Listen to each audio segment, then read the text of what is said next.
Pagpalang umaga po sa ating lahat. Welcome to our daily morning devotional. Purihin ang Panginoon sa umagang ito. At ang ating tatalakayin ay it's February 9, entitled An Honored Guest. So, atin po itong pag-aralan. Sa Revelation 3 verse 20, Behold, I stand at the door and knock.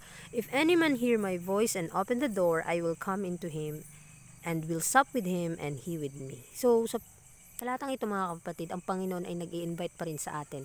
At nagtuktok siya, nangangatok siya pa sa ating mga puso. Kung sino man ang makakarinig sa kanyang boses, ay bubuksan ang pinto ng puso at siya ay sa salo at papasok sa puso natin.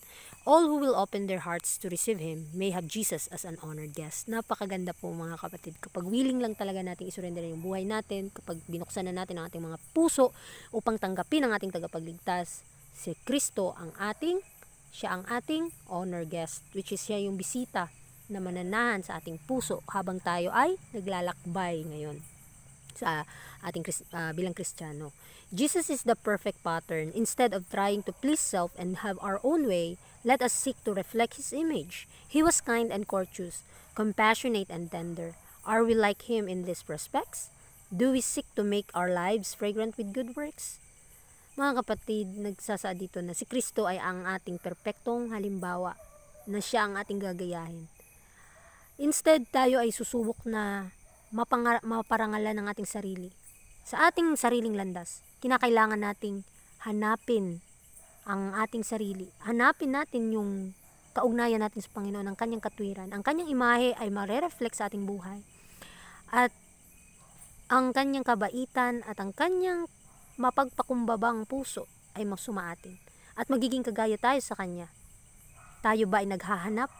Or habang tayo nabubuhay dito sa mundo, ay nagpapakita ba tayo ng mga mabubuting gawa na nagbibigay kaluwalhatian sa ating Panginoon? It is not enough that we merely profess the faith. Something more than a nominal assent is wanted. There must be a real knowledge, a genuine experience in the principles of the truth as it is in Jesus.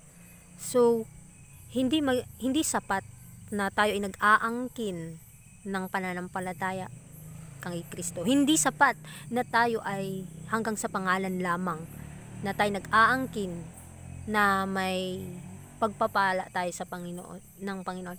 Kinakailangan nating alamin ng mabuti yung tunay na kaalaman at yung tapat na puso ay masa atin, na kinakailangan nating maka-experience ng mga prinsipyo ng katotohanan na nanggagaling kay Kristo. Kasi mga kapatid, hindi sapat ang ating nalaman kung hindi ito ating lalakaran. Yung katotohanan na ating nalalaman, kung ito ay ating lalakaran, dito makakonvince ang bawat isa sa atin at mararanasan ng bawat isa sa atin yung kabanalan ng ating Panginoon.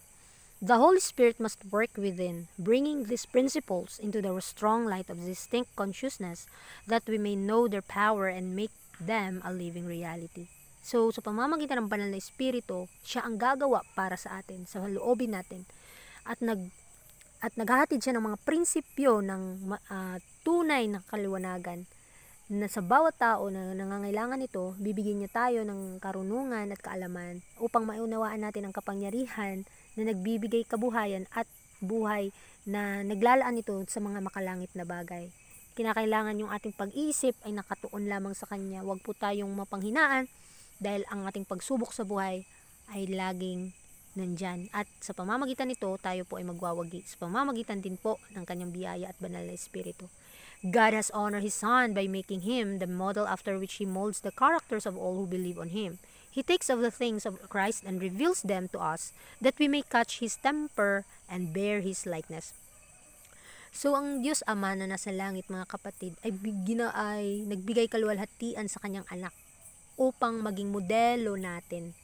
Minold niya ang ating mga karakter sa mga taong nananampalataya sa Kanya at sumusunod na may pag-ibig.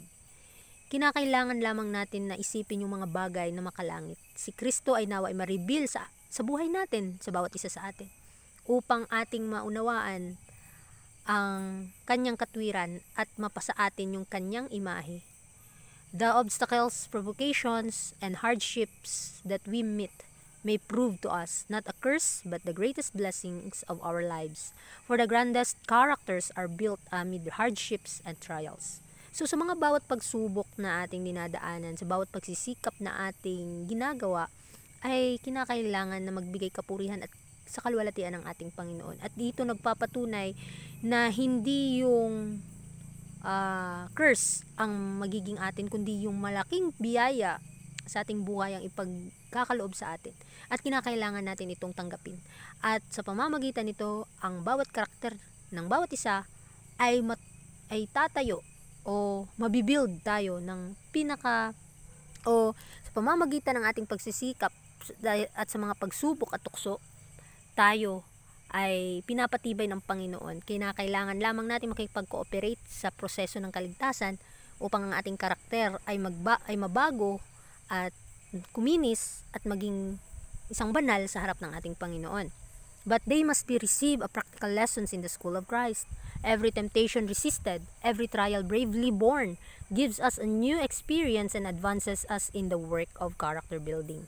So mapapansin natin na sa bawat pagtanggap natin, ito yung practical na lesson natin kapag tayo ay nag-aaral sa paaralan ni Kristo.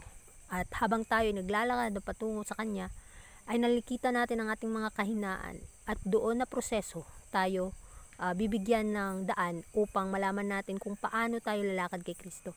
At ang bawat tukso na ating napapanagumpayan at ang bawat pagsubok na ating nilalabanan ay nagbibigay ng bagong eksperyensya upang makagawa tayo sa gawain ng Panginoon, lalo na sa pagbibuild ng karakter at ma-adapt sa ating buhay ang karakter mismo ng Panginoon. We have a better knowledge of the working of Satan and of our own power to defeat him through divine grace. So, bibigyan din tayo ng kaalaman paano kumilos o yung kaalaman kung paano paglabanan ng mga gawa ng kaaway. At sa ating sariling kapangyarihan ay hindi natin ito madidefeat. But through divine grace lamang, mga kapatid, ating mapapanagumpayan ito. Jesus was the light of the world. It is our privilege to walk in the sunshine of His presence and to weave into the characters we are forming the golden threads of cheerfulness, gratitude, forbearance, and love. So si Kristo, mga kapatid, kapag nasa ating mga puso na, siya ang magiging silbing liwanag sa ating mundo at tayong lumalakad sa liwanag, kinakailangan na maipakita sa ating buhay ang karakter ng ating Panginoon. At ito yung pribilehiyo ng bawat isa sa atin na kinakailangan lumakad sa liwanag na ito, sa kanyang presensya, sa kanyang karakter na maporma sa atin, na parang ginto, na kahit masakit, mga kapatid, yung mga karakter ng Panginoon, yun yung maa-adapt natin: cheerfulness, gratitude, forbearance, and love. We may thus show the power of divine grace and reflect light from heaven amid all the frets and irritations that come to us day by day. So araw-araw, mga kapatid, binibigyan tayo ng paraan ng Panginoon upang mapanagumpayan, at binibigyan niya tayo ng kapangyarihan ng kanyang banal na biyaya upang ma-reflect sa atin yung mga liwanag ng langit at mawala yung mga negatibong bagay, yung mga bagay na nakakairita. At sa bawat araw sa ating buhay ay magwawagi tayo. So sa ating pag-aaral ngayong umagang ito, napaka-clear po na kapag winelcome natin ang ating Panginoong Jesus sa ating buhay sa pamamagitan ng kanyang banal na Espiritu, tayo ay lalakad na kasama sa Kanya. As a honored guest, mga kapatid, nawa araw-araw, oras-oras, minuto-minuto, ihingi po natin ang gabay sa Panginoon, ihingi po natin sa Kanyang banal na presensya habang may panahon pa ang kanyang magagawa para mapabanal ang ating buhay. Dahil sa ating sariling pagsisikap, wala po talaga tayong magagawa, sapagkat kapag isinurrender na natin sa Kanya ang lahat at kinamit na natin yung mga tagumpay at Kanyang pangako, siya ay mananahan sa atin. At kapag pinapalinis natin ang ating isipan sa pamamagitan ng Kanyang banal na biyaya, tayo po ay pagpapalain at mananahan siya sa ating mga puso upang makapanagumpay sa bawat kahinaan na meron tayo. So nawa sa umagang ito, magbibigay sa atin ito na encourage na lumakad na kasama si Kristo. Muli, magandang umaga at God bless sa ating lahat.